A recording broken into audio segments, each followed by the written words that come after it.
What did you say? What? Everybody can see and hear you. Oh, they can? And That's the idea. That has never Where's been your a problem. husband? He's at the golf course. What are you doing to him? Instead of coming? No, he'll be here any You know, second. people see this. Where's your hearing aids? What? Your Where's- hearing aids. No, he Oh, in my ears. All right. The old man could describe it. I just asked him how I should introduce him, and he said, tell him the old man's talking again. But, True. well, It's true. but I remember Stan from when I first moved here, and he was giving lectures on American history, and they were great. He's still stuck in American history, but we are lucky to have him. So we are. So before we begin, yes. Oh, But cell phone thing. cell phone, and there's some hearing things if people need them. Okay? Okay. It's all Okay. yours. All right, so the first thing I want to do is thank everybody for coming. I really appreciate it. And then this is a very special occasion for me because my beautiful, gorgeous, incredibly smart, fabulously fabulous granddaughter is here, Lily. Raise your hand, Lily. And next to Lily are the twins, my twins. When I'm not allowed to call her uncle Keith and her daddy Doug. So part of my genetic droppings are here. So today's topic is one that has a context that's a bit different than previous talks I've given, because this one is going to ask you to decide whether or not you think the bombing of Hiroshima and Nagasaki was the appropriate thing to do. And we're going to look at this through the context of Harry Truman, because Harry Truman was the person who made the ultimate decision to proceed with the bombing. And we know approximate numbers, and you see up here from August when the bombs were dropped to December, and I put December up because many people who were not immediately killed in the bombings did develop radiation poisoning. And actually, the fact of the matter, if I tell you who were the first people in the world who were affected by radiation poisoning, I think we'd get 100% understanding that was the Japanese at Hiroshima and Nagasaki. That's absolutely wrong. So you see, you're wrong. Actually, it was American children near the test bombing in New Mexico that suffered the first fallout, and it was apparently minor, but the government didn't have any idea when they did the test, the Trinity test, how the bomb would spread. And when they tested the kids over the years, those children died more quickly of cancers than we would have expected from that normal age cohort. And that was maybe 20 people. So we know that there were about 200 to 225,000 dead in the 6 months between August and December of 1945. So was that justified? And what we're going to do is we're going to look into the choices and the alternatives that existed, and we're going to try to peer in to the mind of Harry Truman. Because again, Harry was the one who made the decision. I don't know where you were or what you remember of April the 12th, 1945. but I am sufficiently old I will share two memories with you. My grandmother, who I lived with, on finding out that President Roosevelt had died, was hysterical crying. I remember that. And I remember going downstairs and visiting with my friends on what anybody who's a New Yorker will understand, on the stoop in front of our apartment building, and trying to say the words, President Truman. And it sounded weird, because the only president we had known, of course, was President Roosevelt.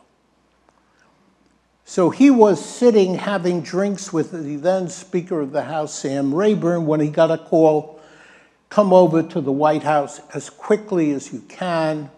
And he was ushered into the room where Eleanor was, and Eleanor told him that Franklin had died. And he said, and he remarked and put it in his diary, he felt that the sun and all the planets and the moon had fallen on him. And his response to her is, what can I do for you? And Eleanor's response to him was, the real question is, what can we do for you?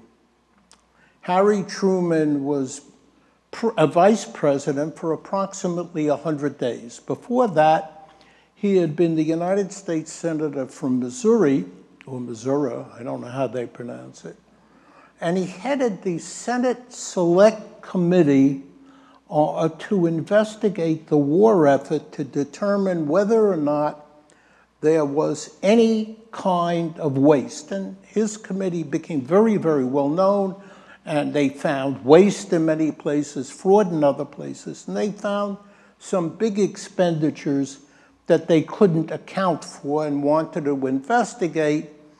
And General Marshall, who was the chief of staff, said to him one day, just ignore it.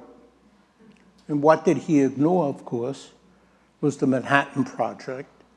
And by now, I can't believe there's anybody who doesn't know that the Manhattan Project was the development of the atomic bomb, which started off in 1939 when President Roosevelt received a letter signed by Albert Einstein. The gist of the letter was that the splitting of the atom was imminent and it would release all kinds of energy. And Roosevelt's response to his team is get on this and get started, because the fear, of course, was that the Nazis would get it before we did, because they had some brilliant scientists. But when Harry took the oath of office, he did not know about the Manhattan Project. He had no idea. The Secretary of War, Secretary Stanton, came up to him and said, well, there's something really important I need to talk to you about. And this was at the swearing in when everything was a mess. People were running around and how do we handle this and what statement and so on.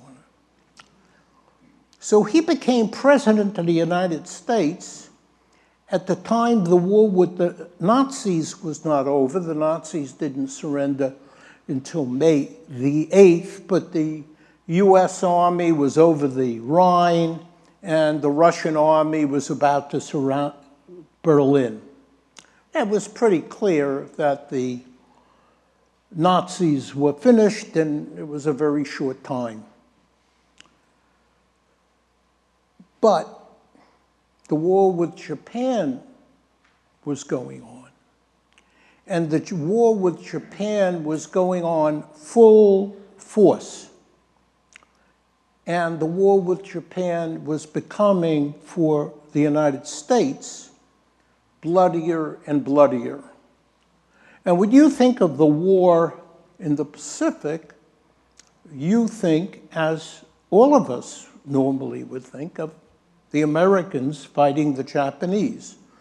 The British actually were fighting in Burma, but what do we know about the British? No.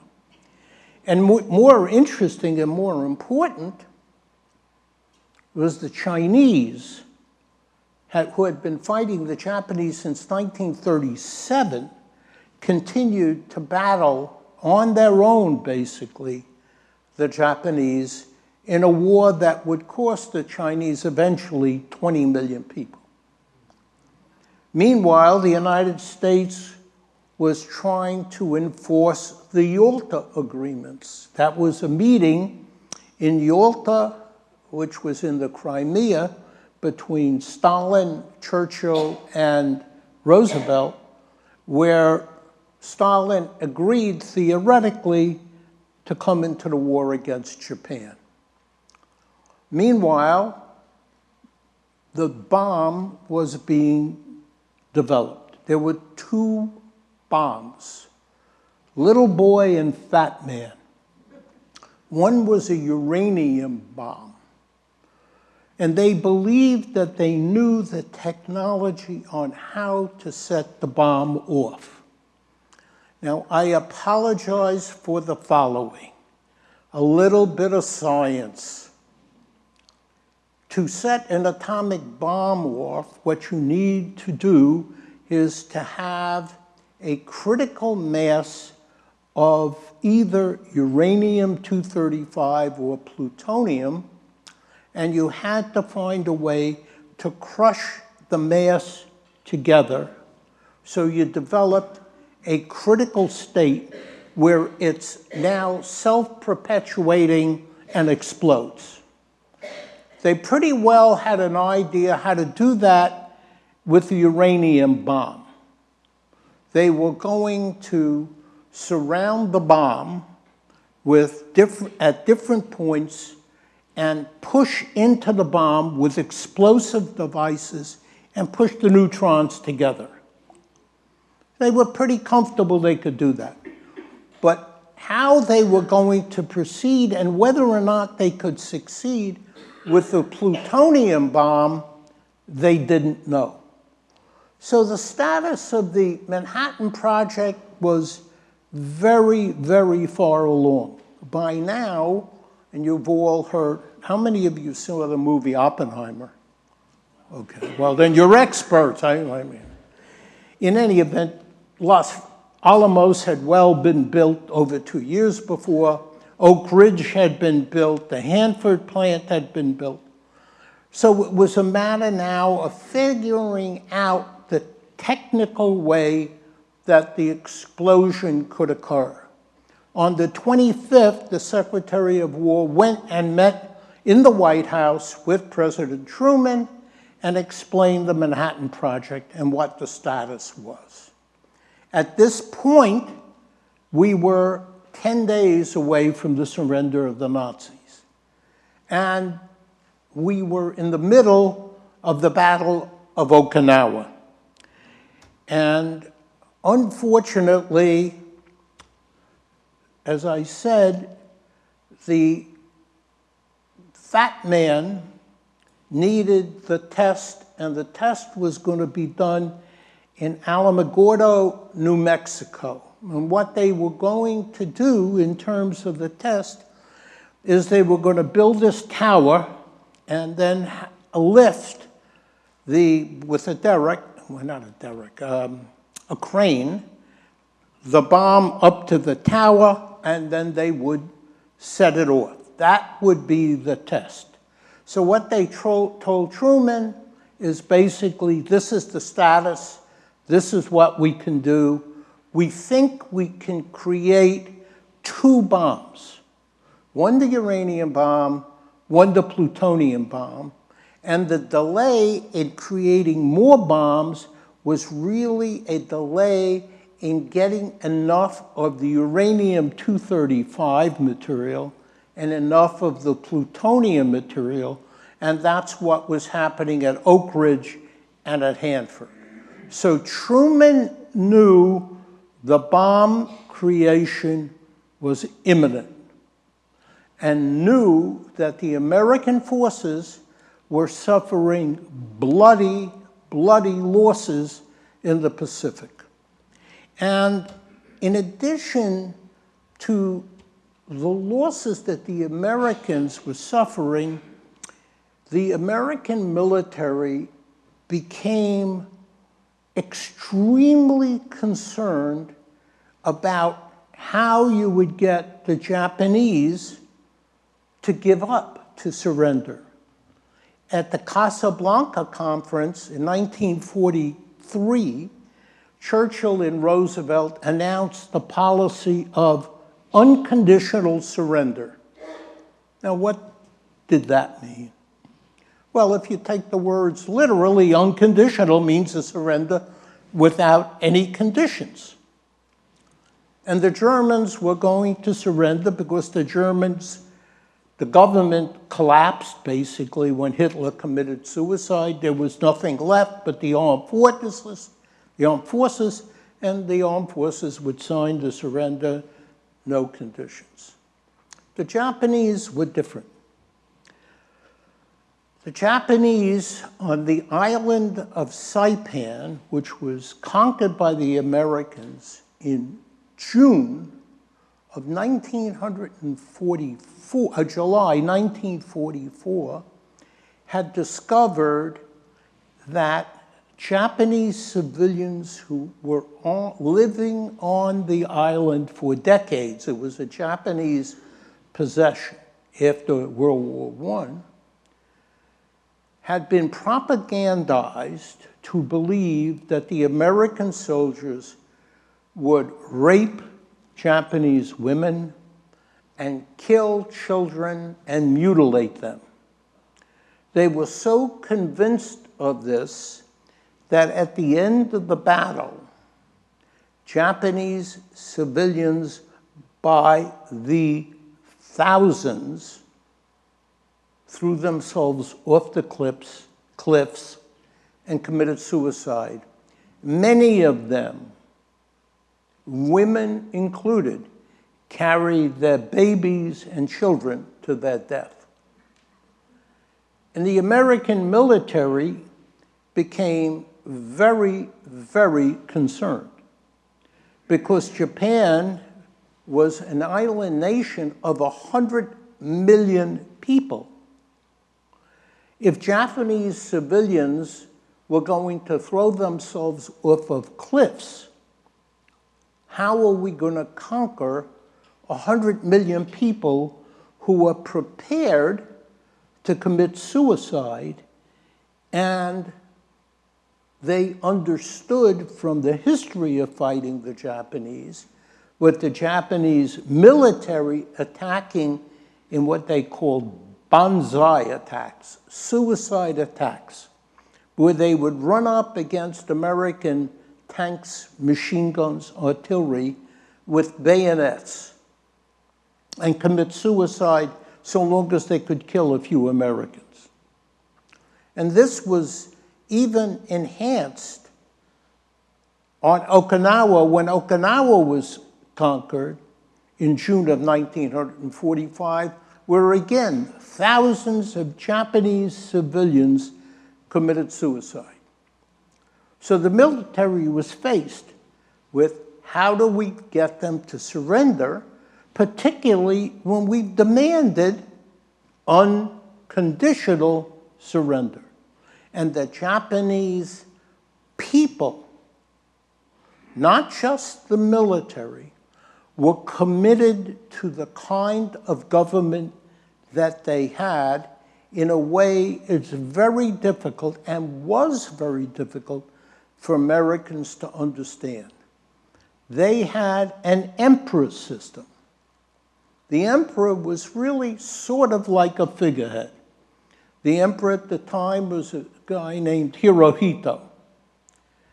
But the Japanese didn't view the emperor as just a head of state. He was a god. He was a deity. He was the descendant from the gods who formed the Japanese people. And when the Japanese did these banzai attacks, they would yell his name because they were dying for his glory. But not only did the Japanese military on the ground develop a banzai mentality, a suicide mentality, but they developed the only weapon that they thought would be effective against the American Navy. When the war ended, the United States had 26 aircraft carriers off the coast of Japan. Japan at that point had 0. When the war started out, the Japanese had 10 aircraft carriers and we had 4. In 4.5 years, we built 30 aircraft carriers. So we knew that we could surround the islands, and they were islands. Our submarines were now surrounding the islands. So it was possible for us not to invade the Japanese mainland because we had the Navy having them surrounded and they couldn't get food. In addition to which, the United States had developed the world's first intercontinental bomber called the B-29. The B-29 could fly from Saipan to the Japanese islands, bomb them, and return. The Japanese ability to fight the B-29s was negligible because the B-29s could fly at 30,000 feet and the Japanese anti-aircraft couldn't get much above 15,000 and their fighters couldn't get much above 20,000. But our bombing was not effective from 30,000 feet. And they couldn't figure out why it wasn't effective. Subsequently, they learned that there was a constant wind blowing from west to east. So when you dropped a bomb here, the wind took it here. So they changed generals in charge of the American Air Force. And a general came in charge. His name was Curtis LeMay.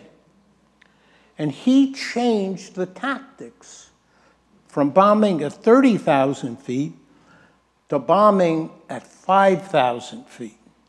So you would say, oh my God, now we're going to have a lot more planes shot down. And we did have some more.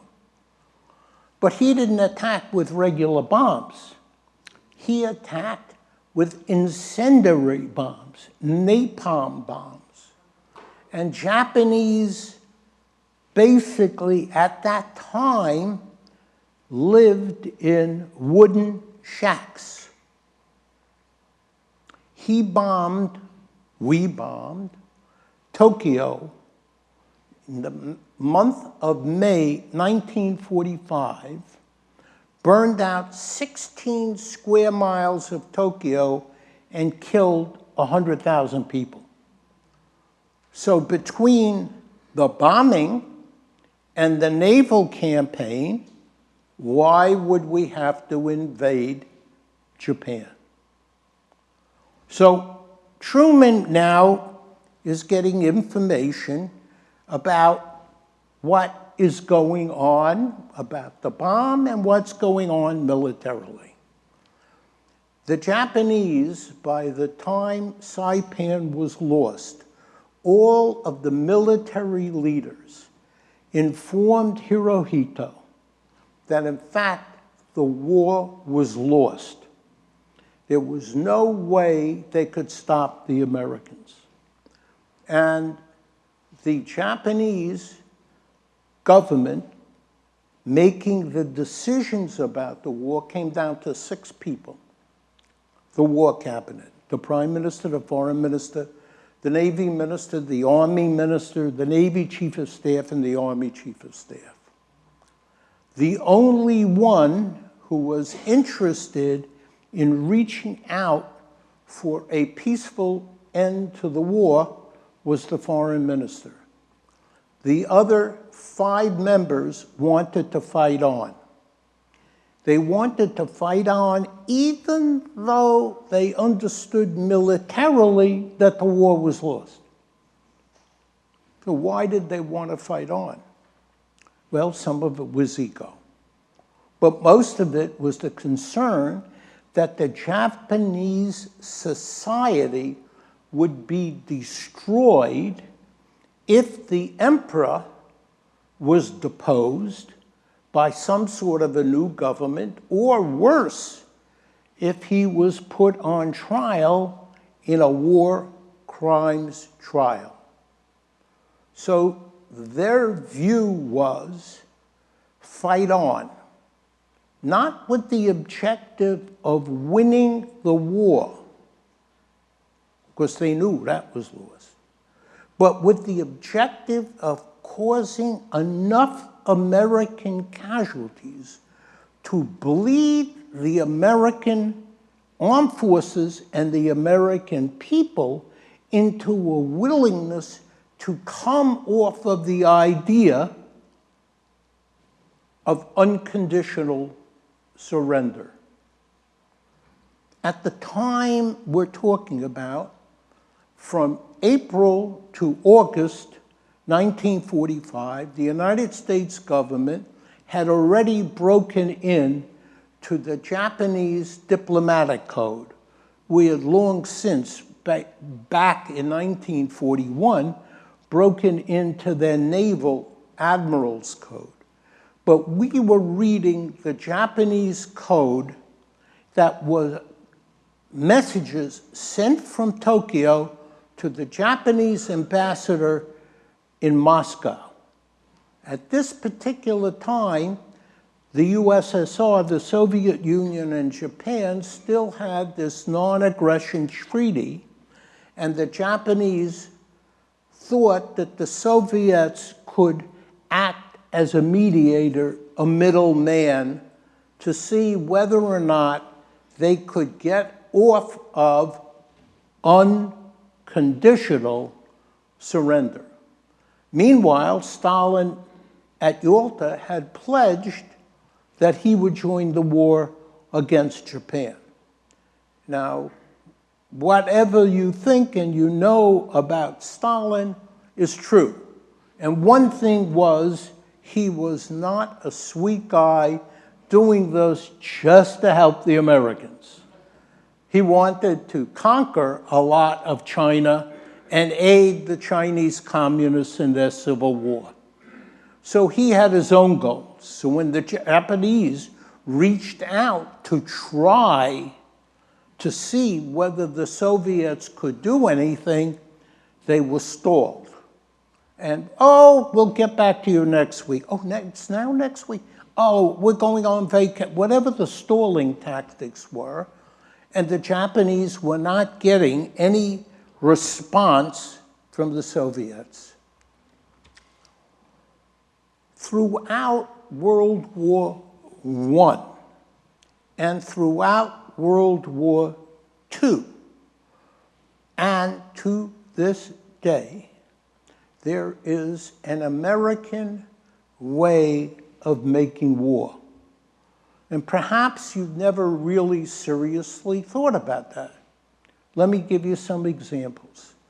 The Russian way of making war is to depend tremendously on their artillery and use massive artillery barrages before they sent in the tanks and the troops. So if one thing you understand about the Russian way of making war is a tremendous use of artillery, okay? The British way of making war was maneuver. Try to find a weak spot and go around, and get to the back, and that was their way.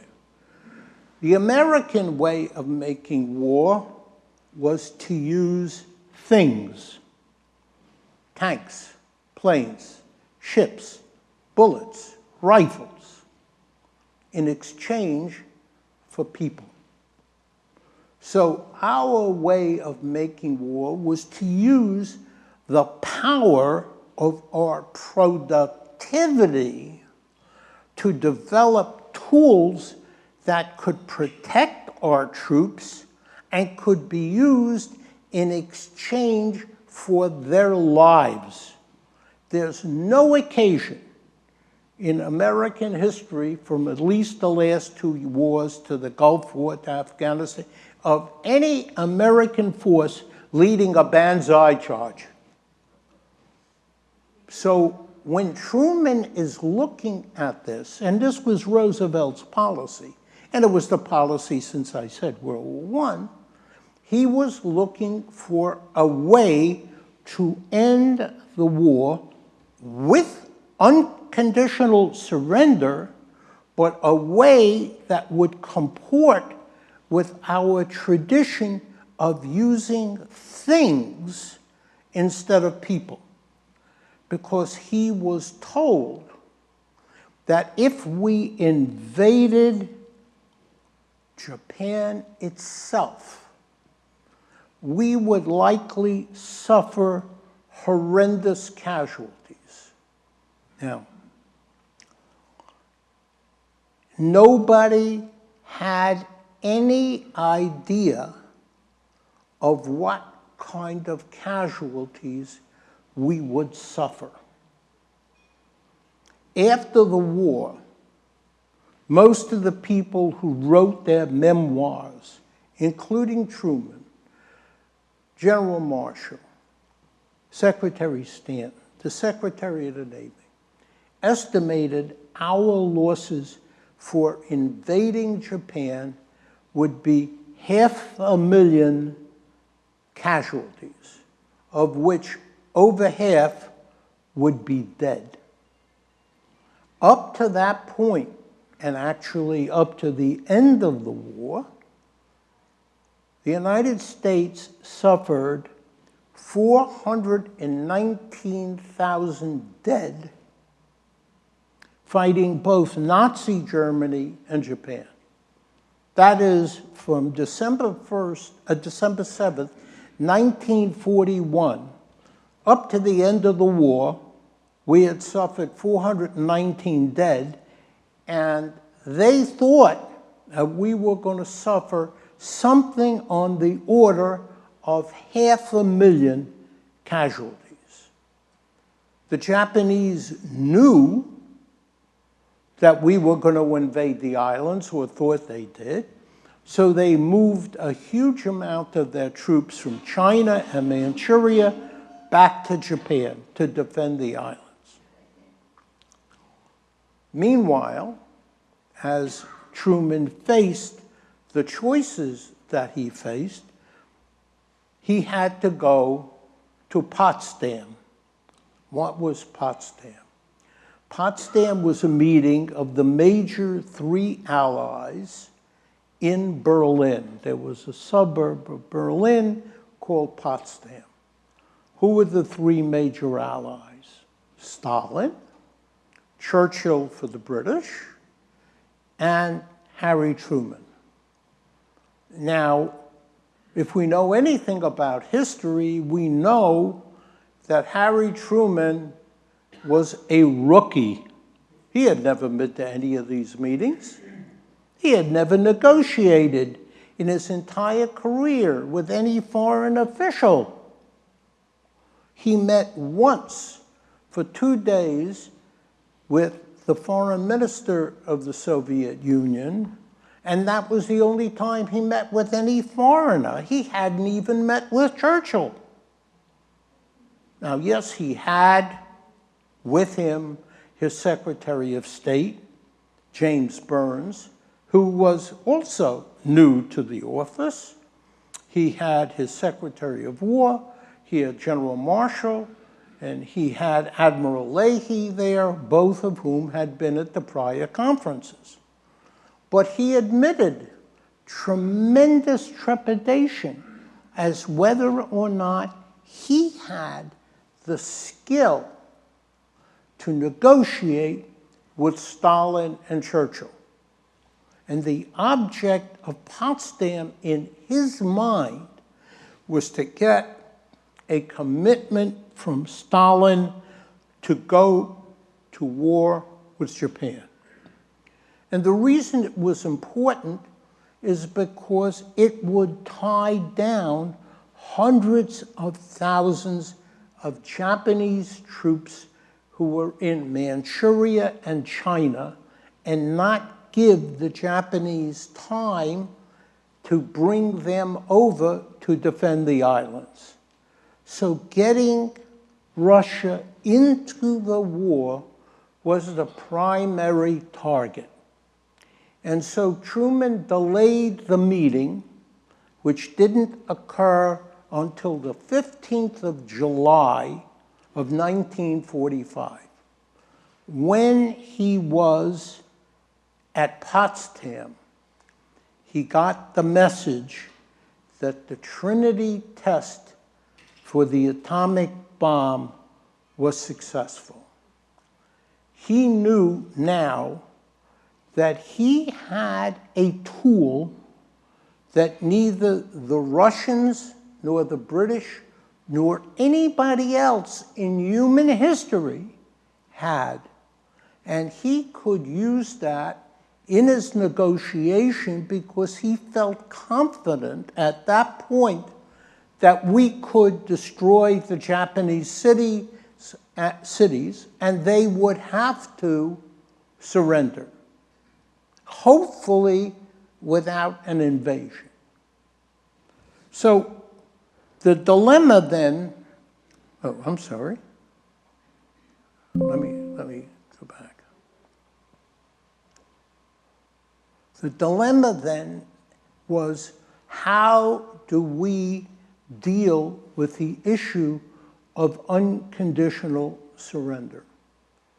I said a few minutes ago that we had broken the diplomatic code, and we were reading the messages from Tokyo to Moscow. And the one factor that the Japanese kept repeating is they could not accept unconditional surrender if it meant deposing the emperor and putting him on trial. Well, that's easy, isn't it? We'll give up unconditional surrender. Here's the problem.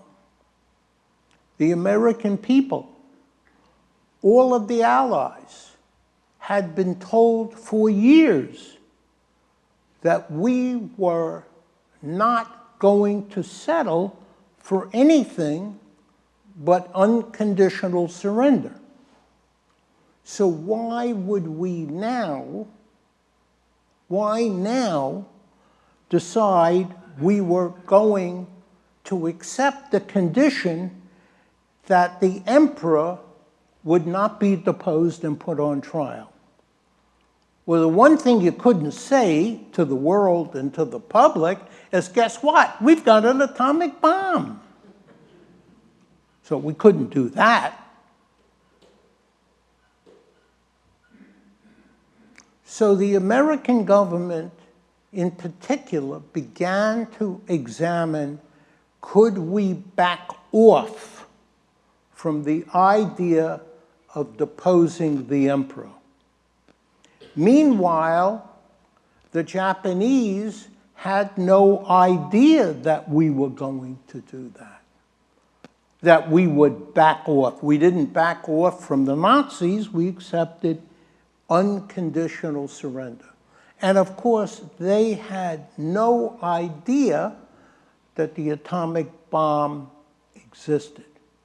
So you had both parties here, what seems to us now, in retrospect, really, really close to reaching an agreement. But really, really close was not that close, because both sides had a problem. If the Japanese heard that the emperor wouldn't be deposed and wouldn't be on trial, are they going to surrender anyway? So one of the messages that went from Tokyo to Moscow to try to get the Russians to mediate was a list of demands that the Japanese had. Here were some of the demands. No foreign troops on Japanese soil. No change in the Japanese government or society. That there would be unlimited supplies of food for the Japanese people. I'll explain that in a moment. And also that the emperor wouldn't be deposed. So the idea of getting food was because the Japanese people were beginning to starve. They weren't getting supplies from the areas they controlled in Asia. Now, I'm not sure, but I think the normal average human diet is something like 2,500 calories a day, something in that zone. Maybe some of you know that better than I do. At that point, the Japanese people were on 1,400 calories a day. The Japanese did not have the kind of agriculture that we had. So basically, we didn't need any imports from anybody, and we could have fed our entire population. So there was a demand for food as part of this. So when the United States reads the Japanese message to the Russians that they have these demands and then they'll surrender, well, we're not this close, we're this far apart. Because it was the American policy to occupy Japan. Remember, Germany had been occupied. Germany had been divided into 4 sections: the Russians, the British, the French, and our section. There was no way we were going to let the Japanese keep their government, let alone all of their military figures, and not occupy the country. So Truman is now faced with these choices. Bomb them with firebombing until you destroy every single city in Japan, and which most had already been destroyed, at casualties in the hundreds and hundreds of thousands, or do a naval blockade, which will cut down the food coming into Japan.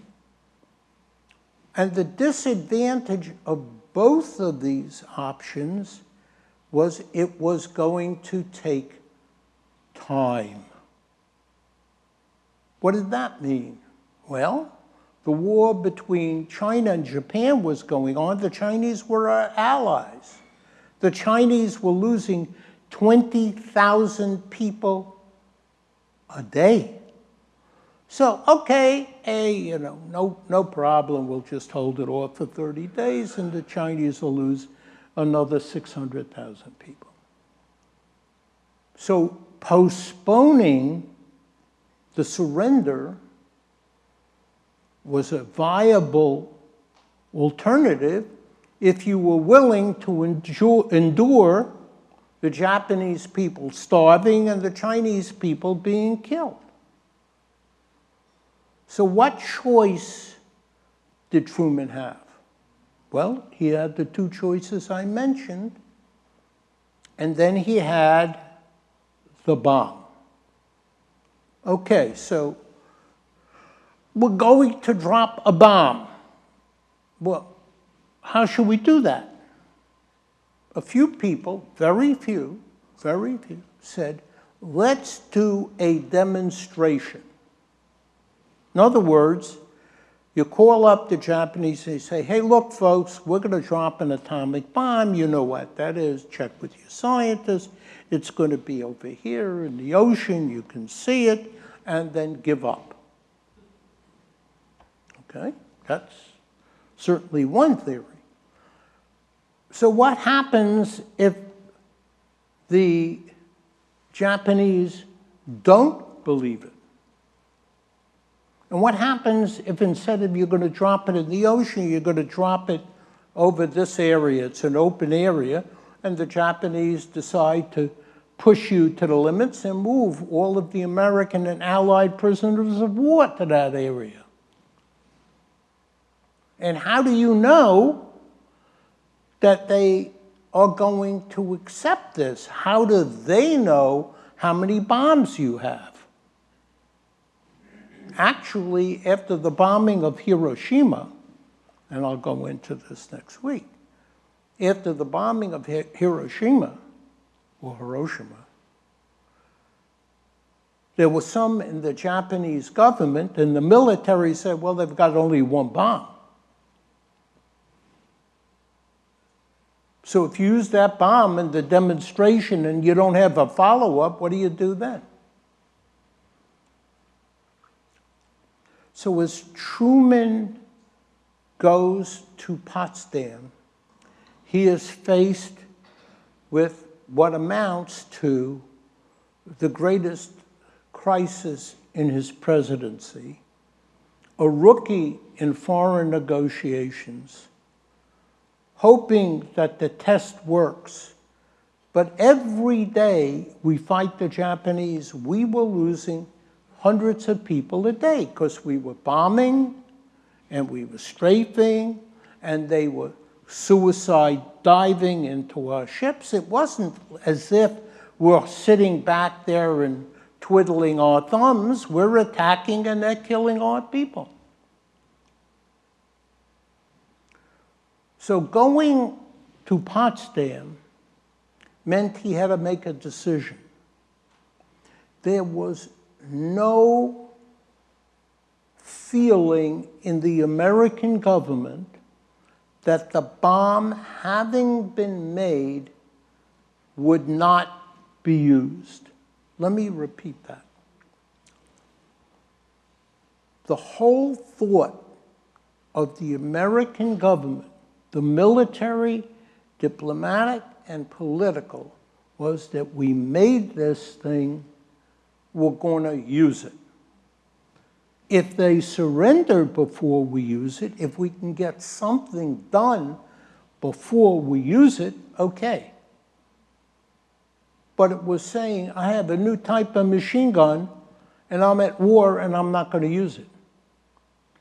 There was no sense in the American government at that time that there was any kind of moral issue that differentiated the use of the atomic bomb from any other weapon.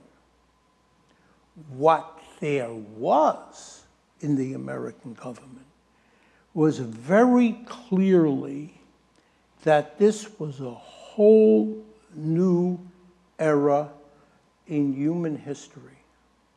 Because this weapon, as the test showed, could destroy a city with a single bomb. And that meant that if the other guy, whoever that other guy was, gets the weapon, how do we know he can't drop it over Philadelphia? There was a recognition, a deep recognition that the world was now altered. It wasn't the dropping of the bomb itself. That was the proof. The understanding of the power of atomic energy was the dramatic change that we are now living through. Next week, we'll see how the decision was made. Thank you. Thank you. Okay, you can throw money, that's okay. All right, do you have any questions? Mary Sue is going to come around with the questions. Please, I ask you only one thing, do not ask questions in Japanese. My Japanese is not too good today. I wish I could. Could you give us a brief description of what became of the Japanese people who were living in California at the time of the war? In 1940, the end of 1941, after Pearl Harbor, there was a sense among some military, first of all, there was tremendous panic in the American government and American society. Remember, the Japanese attacked our main base in the Pacific. Pearl Harbor was, at that point, the bigger base than San Diego. So who the heck knows whether they're not going to attack the West Coast? Well, there was concern that so many Japanese were residents of Hawaii, and they must have given information to the Japanese government. By the way, there was information from Hawaii to the Japanese government, but it was from the Japanese council, the Japanese official who was sending it off. So there was fear of spies. And you were potentially a spy if you were Japanese. So, having been asked for the idea of resettling these people in concentration camps, President Roosevelt issued an executive order that said they could be moved into concentration camps. I think Utah and Montana, it comes to mind. What happened, though, is so the Japanese owned a grocery store. Now, if the government takes private property according to the Constitution, they're supposed to be compensated. So the grocery store, with all its equipment and all its food, they were paid maybe 11 cents. And some other Americans just hopped in. You know, the government is selling the grocery store for 11 cents. All right, I'll buy it. Wiped out all of their property. And they went to the concentration camps. Now, some of them eventually sued. And the case got to the United States Supreme Court. And the name of the case, Andy, was Korematsu versus the United States. And the Supreme Court of the United States, in a second most horrific decision in their history, upheld the concentration camps for Japanese citizens.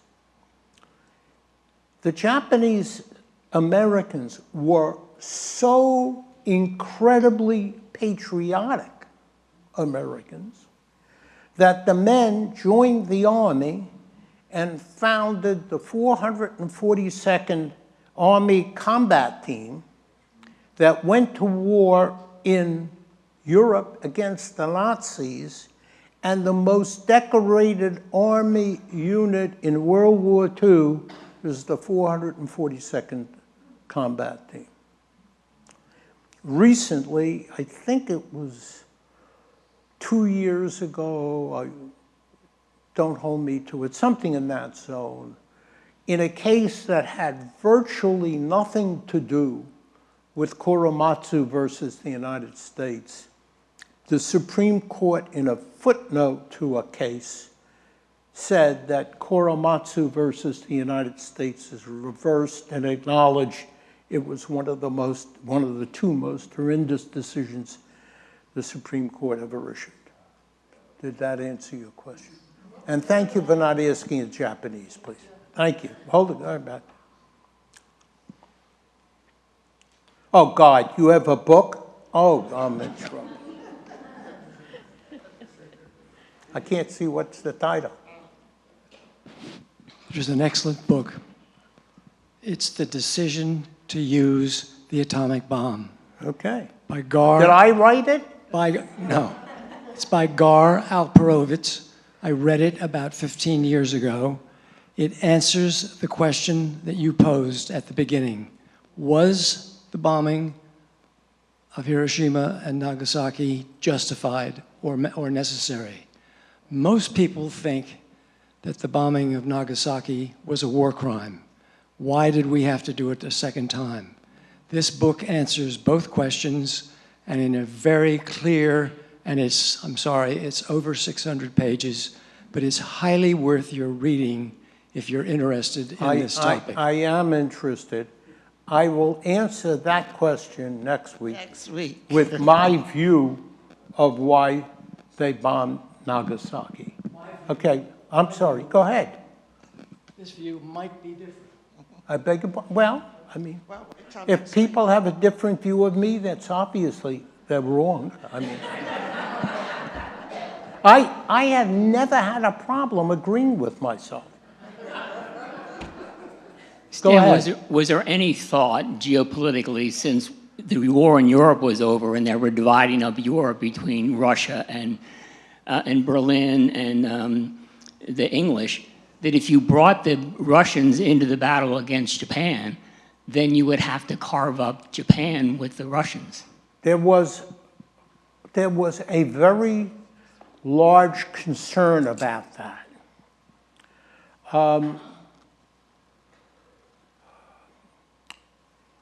Japan had captured a group of islands as a result of the war between Japan 1904-1905 called the Kuril Islands, and they held them.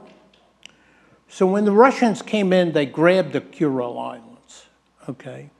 There was a big island which was divided between Japan and Russia. Russia was in the north, Japan was in the south. And the war started, the Russians come in and they captured the rest of Sakhalin Island. In fact, the Japanese have never signed a peace treaty with Russia because they claim that island.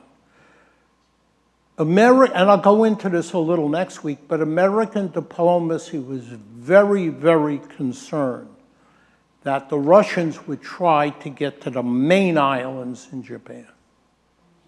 Yes, you're right here. My husband, some of you may have known him. He died recently, but he was Japanese American, born in Wyoming, and when he became older and more involved in politics, he got Ronald Reagan to sign a form of compensation for all the Japanese who had lost their property. I mean, they lost everything. It wasn't just like, you know, a little Right. store, their farms, everything. So Ronald Reagan signed the bill that would compensate them, about $22,000. And those relocation camps, that's what they were called, not concentration. Right. They were They were concentration. concentration camps. Anyway, one of them still exists in Wyoming, and people can go and visit it. And it's really just amazingly a striking thing. They were concentration camps. The difference is if you conflate that with the phrase concentration camps that the Nazis did, that's a big mistake. These camps had schools, Right, they the had children were hospitals, educated, yeah. they had grocery stores. But They had the amenities that an American community would have, but they were all off there in the middle of nowhere, totally isolated, surrounded by barbed wire and towers with guys with guns. So if you thought the deserts of Montana were beautiful and you ignored the towers and the guns and the barbed wire, you would be in sort of an American town, except everybody you saw was your cousin or your cousin's cousin, because everybody was Japanese. They didn't incarcerate Italian Americans. They didn't incarcerate German Americans. Two reasons, okay? Number one, Italian Americans were spread all over the country. So you're going to go to every town, the same thing with German Americans.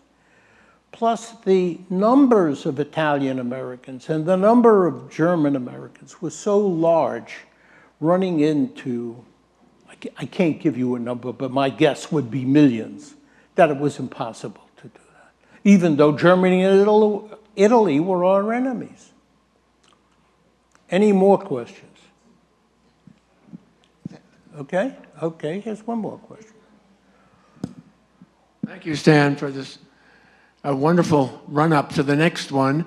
I've just been reading recently about the Japanese invasion of China and the war between the two Chinas, actually, Chiang Kai-shek on one hand and Mao Zedong on the other hand, Right. versus Japan.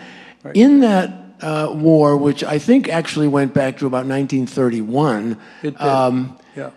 the Japanese committed unbelievable atrocities. Oh, unbelievable. The Nanking massacre was maybe the most well-known example, but I assume that the American public, or at least the American leadership, were aware of those atrocities. Did that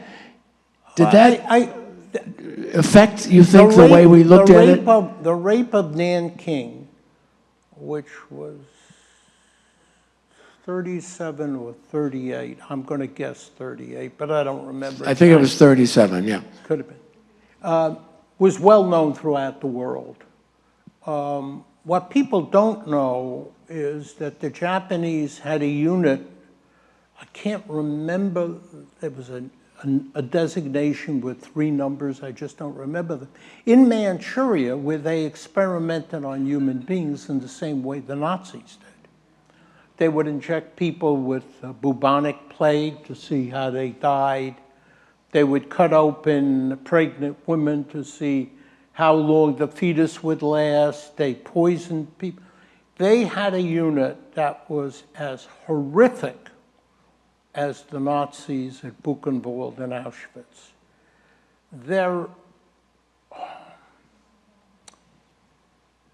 I talked very briefly about the manner of, or the method of war that countries have.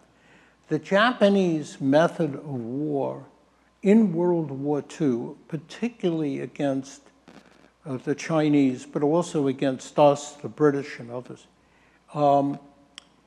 was race-based.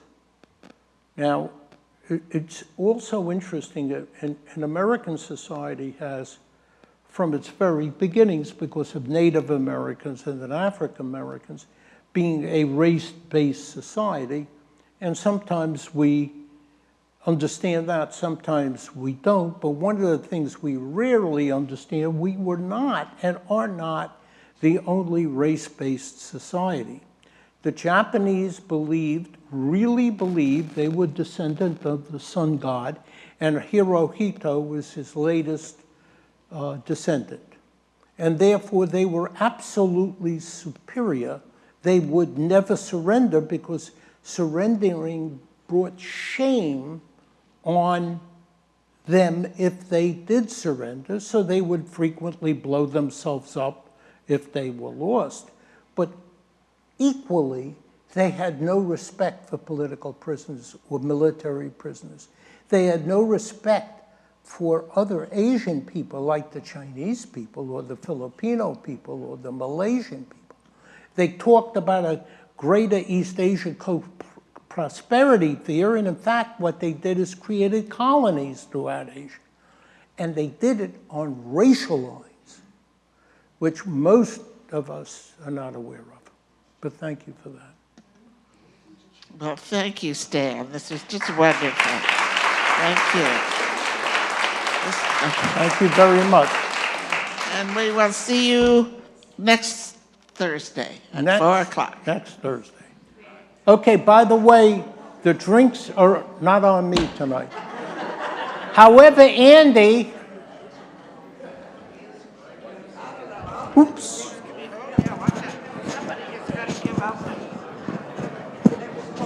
How'd that go? I was in Potsdam exactly 1 month ago, and I was in Auschwitz about 2 weeks ago. Wait a minute. Oh, wait. You don't stand. It's in your pockets. It's in your pocket. I would be. Thank you, Stan. This is my friend. Hi, Natalie. This is my sister Lily.